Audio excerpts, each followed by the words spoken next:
Kecepatan cahaya di dalam ruang vakum di alam semesta adalah 300.000 km per detik. Partikel foton cahaya bisa bergerak dengan kecepatan cahaya dikarenakan partikel ini tidak memiliki massa. Nah, kenapa ada partikel yang memiliki massa dan ada yang tidak memiliki massa? Hampir semua partikel di alam semesta bergerak dalam ruang akan melewati dan berinteraksi dengan sesuatu yang disebut Higgs field. Untuk lebih mudah dipahami, anggap saja Higgs field ini seperti selaput yang tidak terlihat di dalam ruang alam semesta.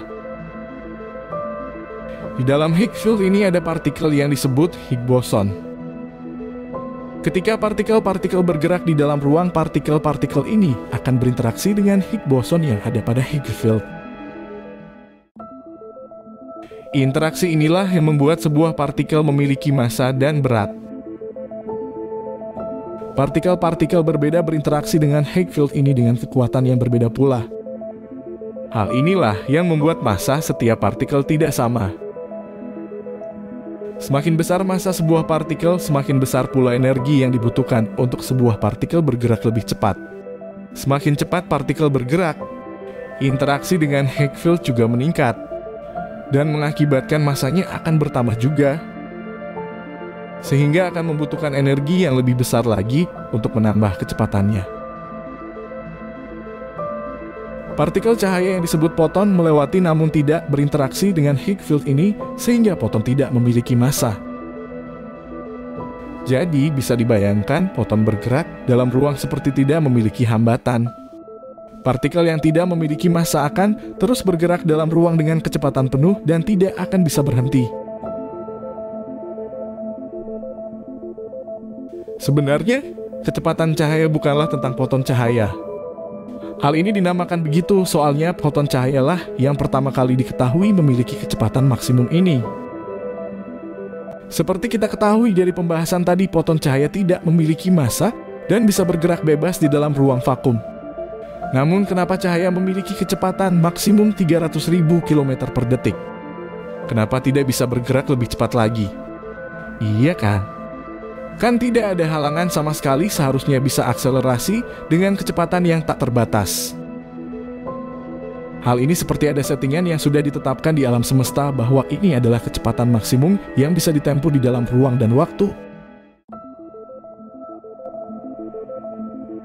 Berlanjut ke pertanyaan selanjutnya, apakah bisa benda bermassa bergerak dalam kecepatan cahaya?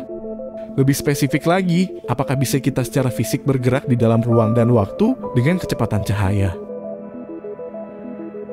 Dalam rumus ekuivalensi massa energi yang dirumuskan Albert Einstein, untuk sebuah objek atau partikel yang memiliki massa bergerak dalam kecepatan cahaya, dibutuhkan energi yang cukup untuk memulai momentum pergerakannya. Yang jadi masalah di sini adalah semakin cepat sebuah objek bergerak, massanya juga akan semakin meningkat, sehingga kita memerlukan energi lebih besar lagi untuk bisa menambah kecepatannya.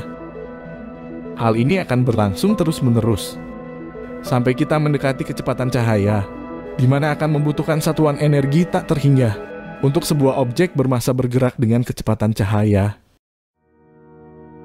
Hal ini sangat mustahil untuk dicapai. Dari mana kita bisa mendapatkan energi yang tak terhingga? Di dalam alam semesta yang demikian luasnya ini, apakah batas kecepatan ini akan membelenggu kita hanya dalam lingkaran kecil di dalam sistem tata surya? Apakah tidak mungkin bagi peradaban manusia untuk menjelajah ke bintang lain di alam semesta? Kita jangan berkecil hati terlebih dahulu, walaupun mustahil bagi kita secara fisik bergerak dalam ruang dengan kecepatan cahaya. Ada cara yang mungkin bisa dilakukan manusia untuk menjelajah antar bintang. Tidaklah mustahil dalam teori relativitas umum jika kita bisa membengkokkan ruang dan waktu itu sendiri. Seorang ilmuwan bernama Miguel Alcubierre membuat konsep yang dinamakan Alcubierre Warp Drive. Dalam konsep Alcubierre, sebuah pesawat luar angkasa tidak bergerak melebihi kecepatan cahaya.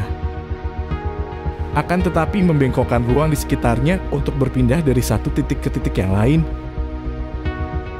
Walaupun menurut relativitas khusus, suatu benda tidak dapat bergerak lebih dari kecepatan cahaya.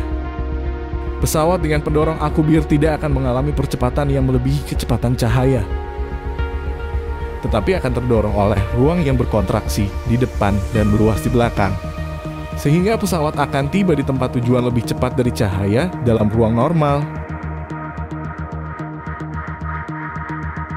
Demikian untuk video kami kali ini tentang kecepatan cahaya. Jangan lupa like, subscribe, dan tinggalkan komen di dalam komentar. Terima kasih dan tetaplah penasaran.